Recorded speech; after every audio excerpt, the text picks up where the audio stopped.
Hello, nerds! Thank you for watching Generally Nerdy. This is your Week in Nerddom Music Edition for the week of January 15th, 2018. This week, we got some new Legends of the Seagullmen awesomeness. Baby Driver is making music these days.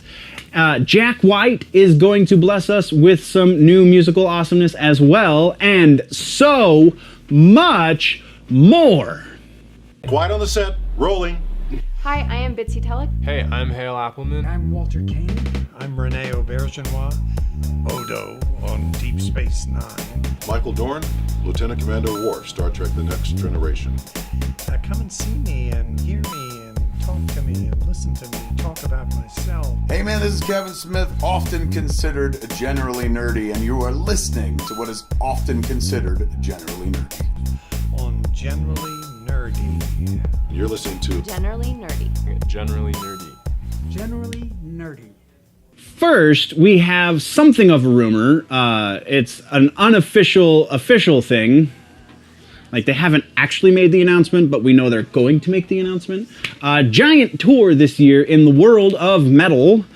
Slayer, Anthrax, Lamb of God, Testament, and Behemoth are all doing a show together. That is very potentially going to be the kickstart of a tour. The show is happening in Reading, Pennsylvania. The tour has not been officially announced because Slayer is still currently touring in support for Relentless that came out in 2015. Anthrax is on tour with Killswitch currently, doing their Killthrax tour, which starts in February.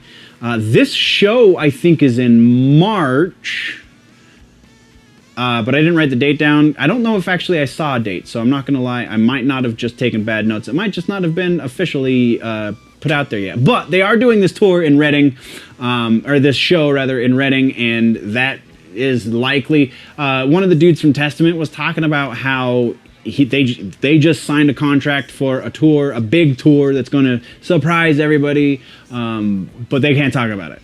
So it's very likely this, and that's pretty awesome. Are you guys going to see Slayer, Anthrax, Lamb of God, Testament, and Behemoth? I really, really dig all those bands except for Slayer and Behemoth, or Slayer and Testament. Mostly Behemoth and Lamb of God, but I like some Anthrax. Anyway, we're moving on. The Legends of the... or Legend, rather, singular. It's only one legend, not multiple legends. Legend of the Seagullmen released a new song this week called The Fogger.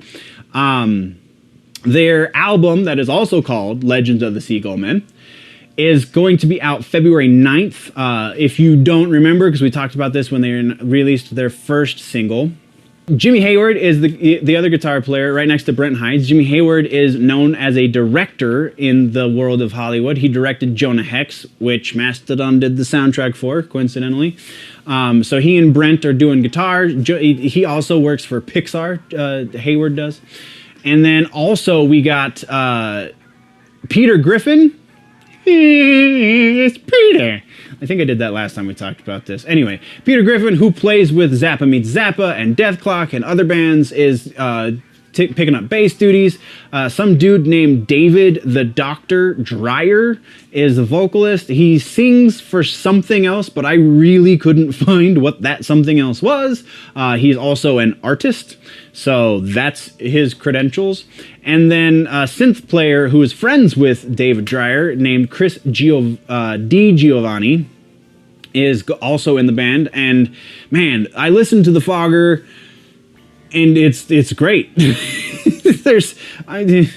It's dark prog. Like, I don't know what else to say. It's fantastic. This is what other prog bands aspire to be someday. Danny Carey, sorry, that was the other person in the band. Danny Carey's on drums from Tool, so that gives you, exactly what to expect, because the primary players are Brent Hinds and Danny Carey, so Tool and Mastodon, or Mastodon and Tool, I guess I should have said. Fantastic. There is nothing bad that is going to happen on this album. I don't think any of those tracks are going to be filler, because Mastodon and Tool don't really do filler. So But we're moving on. We also got, speaking of new music and speaking of heavy music, not that this is really heavy, but Andrew WK, the She Is Beautiful guy, also we like to party and we like to party hard and we're gonna party hard, whatever those freaking lyrics are. He's a freaking motivational speaker when he's not in a band, and I just bumped the microphone, I'm sorry. He's putting out a new record on March 2nd called You Are Not Alone, and this week we got the first single off of that called Music Is Worth Living For. Sounds like Andrew WK. Are you guys fans of Andrew WK? I don't understand. If you are, because I'm not a big fan, like I can kind of jam out because, you know, you can't. My girlfriend made the joke when I was listening to that track. You can't listen to Andrew WK quietly. If you get below 30 decibels, like it just turns off. You have to crank that shit because that's the way Andrew WK is. But I don't know anyone who's a big fan. That he's just tolerated as far as I know. So if you're a big fan, definitely let's talk about some Andrew WK in the comments down low. But moving away from the metal genre or the heavier genre, because I don't know if you could call Andrew WK metal, but some people do. Ansel Elgort. Ansel. The kid who played Baby Driver makes music.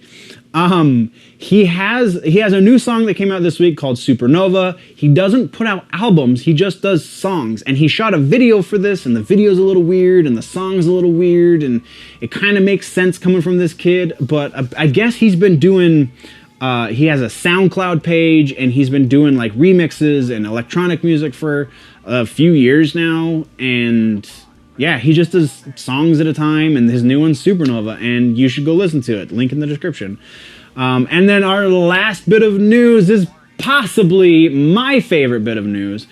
Jack White is working on new music. That's not news. The news is he put out a single this week called Connected by Love. The new album also got a title. I don't know if that was this week, though, called Boarding House Reach. No release date yet. This is his first album since Lazaretto, which came out in 2014, so 4 years ago. It sounds about right for Jack White. Jack White also does not do bad music, except for that one time he worked with ICP, which made me cry a lot. But aside from that, I haven't heard anything bad come from Jack White. So, and this is no exception. I listened to this song earlier today, and it was just production. To him comes like second nature. It's beautiful. It's not overly compressed. There's actual instruments being played and being played solidly, not always technically profound, unless it's his guitar work, which is usually technically profound, but just beautiful, beautiful. Also, I'll link to that in the description down low. But that finishes the music edition for this week's Week in Nerdom. What did I miss? What should we talk about next week? Let's talk about that in the comments down low. You can just, yell at me, hey, stupid, you forgot to tell me about insert thing here. Let me know in the comments down low. If you want to continue this conversation in a different forum, then jump over to the website, generallynerdy.net. You can jump over there, find all the social media links. I'm on all of the social medias, Instagram, Facebook, Twitter, the things. Also, if you want to help continue the conversation, then jump over to patreon.com/generallynerdy, where you can jump on for just $1 a month, and you don't understand how great $1 is. And when it means helping with the things and making them happen. So jump over there at Patreon. If you are new to the channel while you're still here on YouTube, then definitely click that subscribe button. If you like the video, click the like button. If you are running behind on your nerd news and you want to catch up, click or tap that button right there to the left of my beautiful face, and you can do that. But before you do that, always remember, if it's generally nerdy, yeah, it's probably here.